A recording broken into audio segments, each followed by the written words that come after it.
Hi guys, so dito ngayon, this is AB, welcome to our vlog. So ito yung natapos namin project dito sa SMDC Red, Unit 1612, ito, surprise. So ito na po ang ating finished product, ayan. So ito, total refurbishment, dress up ng condo, bare tong condo na to. Actually meron naman siyang initial design pero pinabago ni client. So ito yung aming ginawa. So quartz na white, so gusto niya medyo light lang talaga yung design. So ito, yan yung aming ginawa. So HPL laminate na cabinets, yan yung aming natapos dito. Tapos yan, pati sa baba white din. Then ito yung tiles. So napakaganda ng ambience nung ating finished product. Tapos ito yung sliding barrel door, yan, na wood ang concept. Tapos dito naman tayo sa CR. So if you're familiar sa Kansen, so ayun yung Kansen, promote lang natin, no.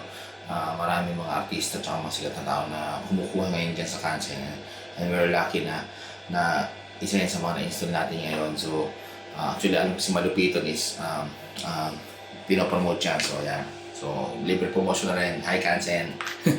So ito yung shower glass window, ay shower glass enclosure actually. So ayan, so ito yung shower natin. Ayan po yung ating bowl. So ito rin yung concept, ito rin yung cabinet natin. Ito yung cabinet natin dito. So makikita nyo cabinet, yan, ito, yan, kitang-kita, yan. Tapos yan, ito yung lavatory natin, lavatory on top with faucet. So pagpasok tayo dito, so ito na yung living room. So sa living room, so ang idea talaga, ito, may ceiling fan tayo. So try natin, yan, yung ilaw. Actually the lights here are tricolor. So yan yung una, and then yan, so parang may pagka nasa outer space, something like Avatar ang concept yan. Tapos ito yung ceiling fan. So ceiling fan may extra light yan. At the same time, pwede mo siyang pailawin. Ayan. Panda rin natin yung ceiling fan. So ayan yung ceiling fan. Yan. Okay. Tapos full glass mirror tayo dito. At the same time, dito naman sa ating meron tayong TV console installed with fluted wall panels. Dito naman sa side naman is installed with laminates. So para siyang art. Natin yung concept ng design niya. Para siyang art laminates. Tapos sa ibabaw is cove lighting. So may cove light yan sa ilaw yan dyan. Change din siya ng mode. Nandiyan lang yung remote. Pwede mo baguhin ng kung kulay. Tapos ito overhead cabinet, high pressure laminate din yung ginamit natin. Ito naman yung parang countertop table na parang dining na meron ding drawer para maglagay ng mga utensils or something. So ito yung TV console. Tapos dito tayo sa bedroom. Actually hindi ko pa napakita ito sa medyo malayo. So ito is French glass type divider or partition with sliding door. So ayan, may slide siya. Slide siya. So napakaganda ng concept natin dito, no. So ito yung French glass divider with sliding door. Tapos pagpasok mo sa bedroom, so ito meron tayong accent wall na fluted panels with spotlight. So it's up to the client kung meron silang gustong ilagay dyan, frames or whatsoever.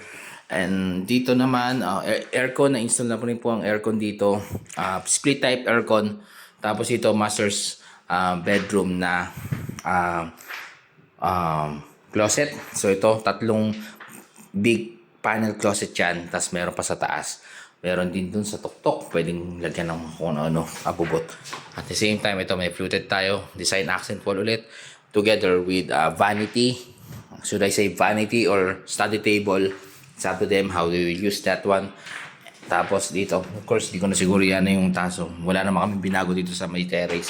So yan, ito po ang finished product namin dito sa SNDC Red. Sana po, kung sino po yung gusto magpagawa, email lang po sa aming email ad or message us, PM us sa ating Facebook page.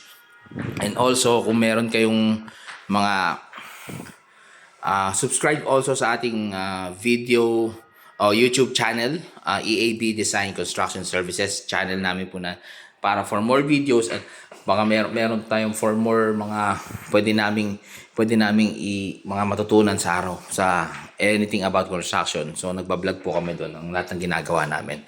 Hopefully may natutunan po kayo at may nagandahan po kayo sa gawa namin, and hopefully may mapagawa pa po kayo. Salamat po. Have a great day. This is EAB. Thanks. See you on the next vlog. Bye guys. We're signing off. Bye.